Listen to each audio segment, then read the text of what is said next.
The flat season is almost upon us once again.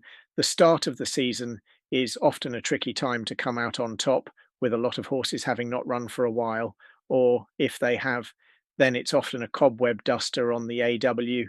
Have they improved over the winter, or will they need a run or two to get into stride? The questions are plentiful. Let's see if we can find some answers by seeing if we can find some micro trainer systems for trainers that have proven successful during April over the last 3 seasons. We'll start, as usual, by getting together a list of trainers who might help us to achieve some profit in the early weeks of the season. We'll take all those who have 10 wins or more and a positive AE of 1 pseudo or more. Here's our list. Let's start at the top with Charlie Appleby.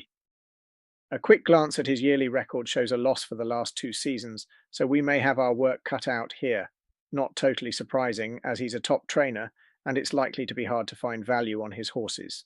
Let's see if we can find any angles. A look through various filters doesn't throw up too much. All of them lowered the losses, but still remained losses in the last 2 seasons.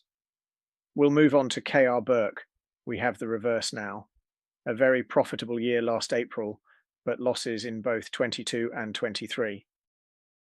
Looking at the whole of the data, it would appear that handicaps and novices are where most of his profit comes. Non-handicap is also profitable, so I'll include that as well for now. This brings things to a slightly better situation with the 2 losses now marginal. Below we have a list of all the jockeys who have had winning rides on Burke's horses within our data.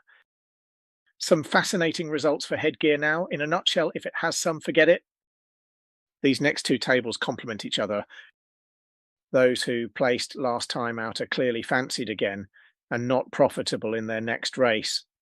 Meanwhile, if we look at the distances beaten in the last race, it's clear that these losses are coming from those who likely placed but finished very close up and may well have got a rise in their rating too.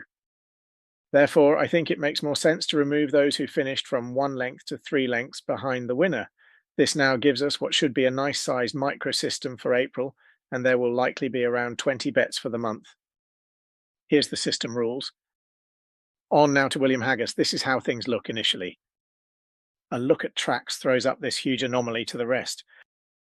I guess at least with his yard being there, he's not wasting diesel.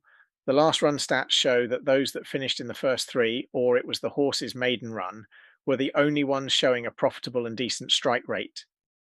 From there, a look at when they last ran. I found this table fascinating. Basically, any horse that had a run in the last 150 days, except for odds-on favourites, has not won. It's not a huge amount, but just 3 wins from 8, and as mentioned, they were all odds-on. It would appear in April that our best bet is to take those who haven't run for 151 days or more, so those who haven't run since the last flat season. This considerably narrows down our bets to a real micro system. And the rules. A quick look at Charles Hills reveals just 1 win from 22 last April, so not much to work with there. Eve Johnson Houghton next. This looks more encouraging with our starting position already looking very good. If you'd like to read the original article, we've put a link in the description.